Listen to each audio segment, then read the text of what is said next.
कहते हैं परियां रोशनी लेकर आती हैं, उम्मीद, खुशियाँ और जादू।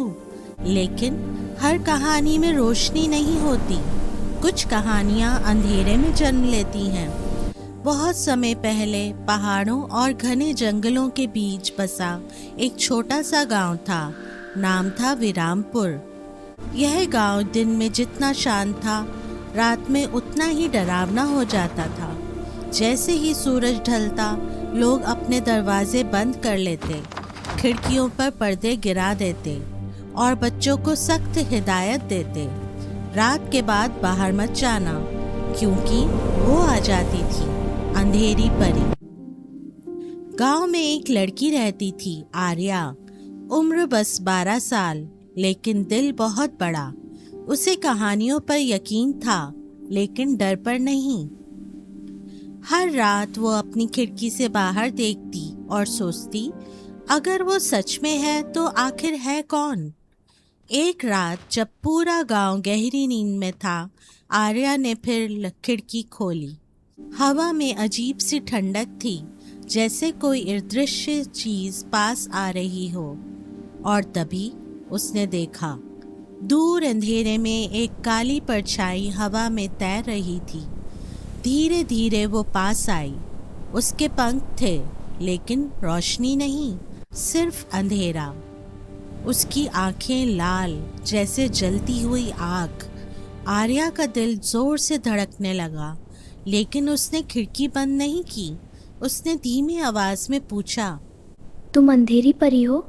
कुछ पल के लिए सब शांत हो गया। लोग मुझे इसी नाम से बुलाते हैं, फिर वो परछाई मुस्कुराई। आर्या। उसकी आवाज गहरी और खाली, जैसे किसी पुराने कुएं की गूंज। आर्या डर गई थी, लेकिन उसके अंदर जिज्ञासा ज्यादा थी। तुम लोगों को क्यों डराती हो? अंधेरी परी कुछ पल चुप रही, फिर बोली, मैं डराती नहीं, उनका डर देखती हूँ, उसे अपने अंदर समेट लेती हूँ। अगले दिन गांव में हलचल मच गई। एक आदमी अचानक गायब हो गया था। कोई आवाज नहीं, कोई निशान नहीं, बस उसके घर की दीवार पर एक शब्द लिखा था, डर। अब गांव वालों का डर और बढ़ गया, लेकिन आर्या अब समझने लगी थी। उसने तय किया, आज रात वो सच्चाई जानेगी। उस रात जब चांद बादलों के पीछे छिप गया, आर्या धीरे से घर के बाहर निकली, जंगल की तरफ बढ़ी। हर कदम पर अंधेरा और गहरा होता जा रहा था। दिल डर रहा था, लेकिन वो रुकी नहीं। अगर तुम सच में हो तो सामने आओ।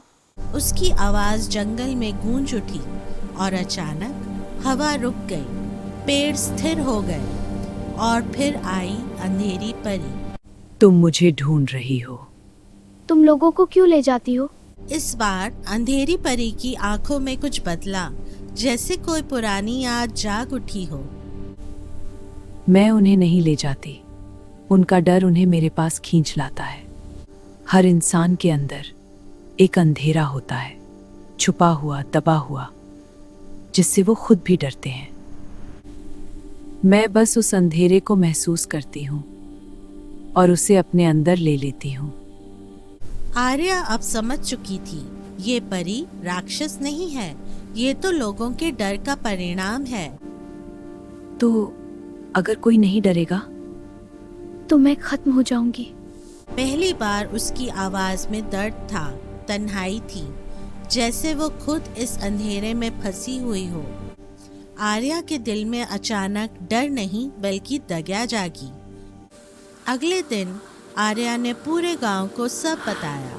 पहले तो किसी ने विश्वास नहीं किया, लेकिन जब उसने दीवार पर लिखा डर दिखाया और सब कुछ समझाया, तो धीरे धीरे लोगों ने सोचना शुरू किया, क्या सच में हमारा डर ही हमें कमजोर बना रहा है?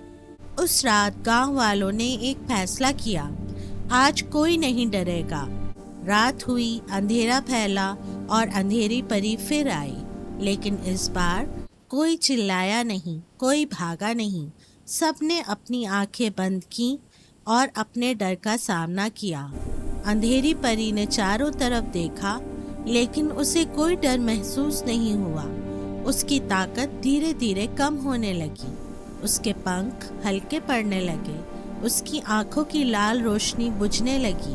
वो आर्या के पास आई, कमजोर और शांत।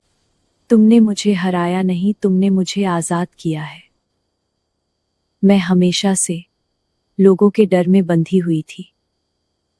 आज पहली बार मैं खुद को महसूस कर रही हूँ। क्या तुम अब चली जाओगी? मैं कहीं नहीं जाती। मैं बस नहीं, जहाँ डर होता है। अगर लोग फिर डरेंगे तो शायद मैं फिर लौट आऊंगी।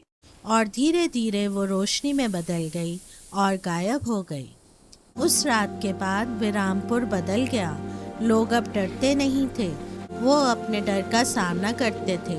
लेकिन कभी कभी जब रात बहुत शांत होती है और हवा अचानक ठंडी हो जाती है, तो कुछ लोग कहते हैं उन्होंने उसे फिर देखा है। वो आज भी यही है,